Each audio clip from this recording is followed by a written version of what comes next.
Apa yang akan terjadi jika pinjol ini mulai memblokir beberapa daerah di Indonesia agar tidak bisa pinjam-pinjam uang lagi ke pinjol? Jadi bukan nasabahnya yang diblokir, tapi daerahnya yang diblokir. Nah, hal ini sedang terjadi. Walaupun memang belum sepenuhnya terblokir gitu ya. Tapi bisa saja di tahun-tahun depan ada beberapa daerah yang sudah tidak bisa lagi memakai pinjol. Bagus ya, beberapa daerah masyarakatnya tidak bisa pinjam ke pinjol akan menyehatkan mental para masyarakat di daerah tersebut.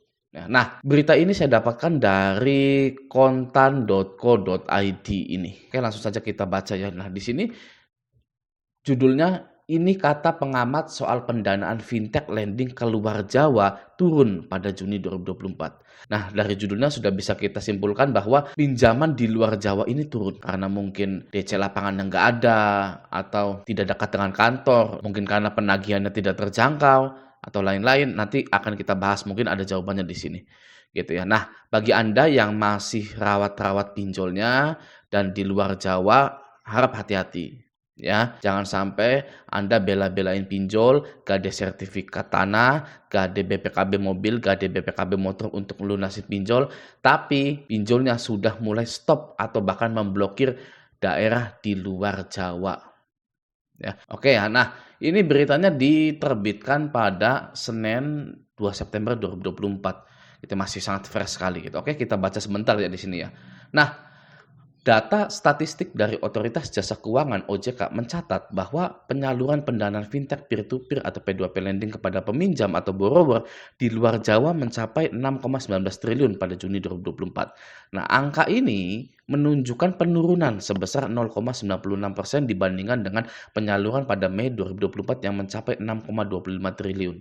Nah, ini datanya dari OJK ternyata ya, bukan dari portal berita atau ngarang gitu, ternyata dari OJK. Ya, pinjol sudah tidak mau, ya, sudah nggak mau meminjamkan uang di luar masyarakat Jawa gitu. Kenapa ya sebenarnya gitu ya? Coba kita cari lagi alasannya di sini. Nah, pengamat teknologi sekaligus Direktur Eksekutif ICT Institute Heru Sutadi menilai bahwa penurunan tipis tersebut adalah hal yang wajar terjadi. Namun, ia berpendapat bahwa faktor utama yang menyebabkan penurunan ini adalah karena kebutuhan masyarakat di luar Jawa yang mungkin sedang menurun. Mungkin di luar Jawa kondisi ekonomi sedang membaik sehingga tidak banyak yang meminjam, ujarnya kepada Kontan. Loh, kalau saya kurang setuju ini. Ya, tidak ada kebutuhan masyarakat di luar Jawa yang lagi nurun. Ya, orang setiap hari butuh makan 3 kali sehari, ya, atau 2 kali sehari lah, gitu ya. Lalu di luar Jawa kondisi ekonomi sedang membaik. Jadi di luar Pulau Jawa ini lagi banyak orang kaya. Gitu ya. Itu kalau menurut saya kurang setuju. Kenapa? Ya karena sentra ekonomi atau pusat ekonominya saja ada di Jakarta dan Jawa. Ya, Jakarta dan Jawa yang menjadi pusat ekonomi masih banyak orang miskin. Pabrik ada, perkantoran ada, bank BUMN, bank swasta ada semua di Jakarta gitu ya. Bahkan orang yang dari luar Jawa itu datang ke Jawa dan ke Jakarta untuk mencari pekerjaan. Sama seperti saya.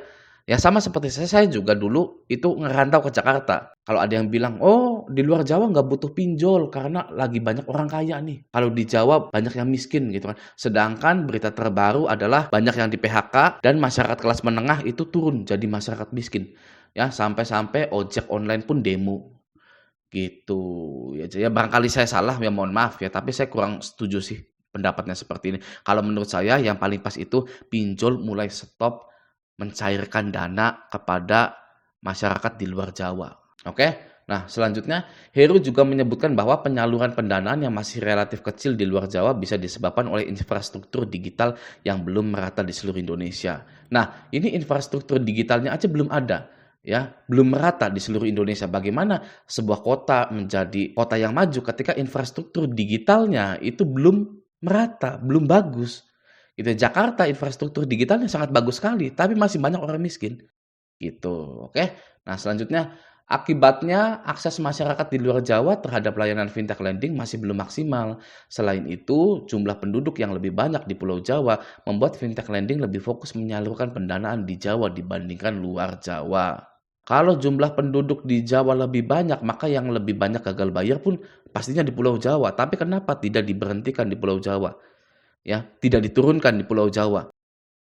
Harusnya Jawa lah yang di-stop untuk disalurkan dana pinjol tersebut gitu. Oke. Nah, sebagai informasi, penyaluran pendanaan fintech P2P lending kepada borrower di luar Jawa yang mencapai 6,19 triliun pada Juni 2024 hanya menyumbang 24,92% dari total penyaluran sebesar 24,84 triliun pada bulan yang sama.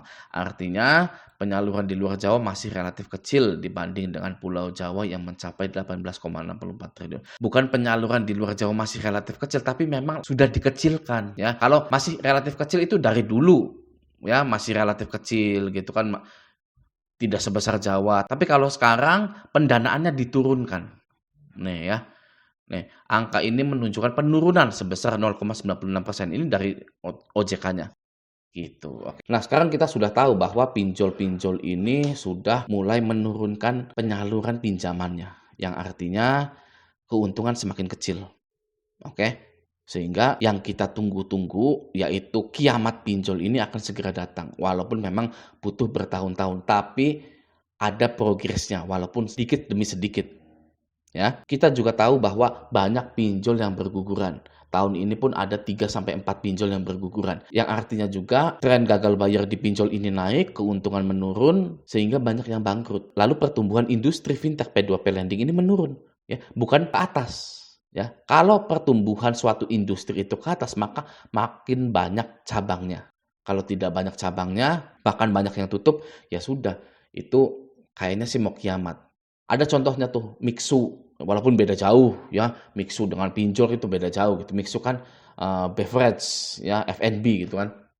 Tapi Mixu ini banyak yang tutup nih, tok gitu. Bahkan kita pun sudah nggak ngeh lagi bahwa ada Mixu di kota kita gitu kan, kita cari makanan yang lain tuh. Nah, itu pertumbuhannya turun, bukan naik ya. Kalau naik seperti dulu, Mixu itu di mana-mana. Itu lagi naik tuh.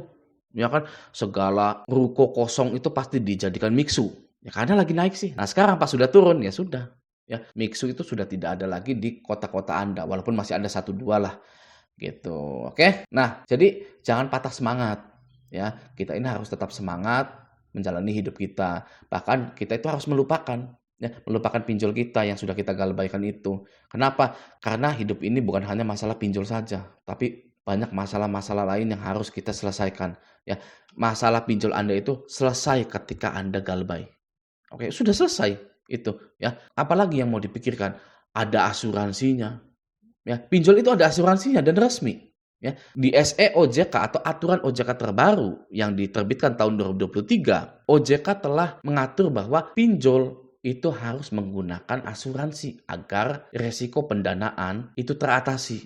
Ya, agar investor juga nggak rugi gitu ya. Jadi sekali lagi, masalah pinjol Anda itu selesai ketika Anda sudah galbay di hari pertama. Oke? So, makanya tetap semangat, lupakan pinjol Anda, hapus semua aplikasinya, ganti nomor Anda kalau bisa, ganti WhatsApp Anda kalau bisa, dan lanjutkan kehidupan. Oke ya? Nah, semoga video ini bermanfaat. Sampai jumpa di video selanjutnya.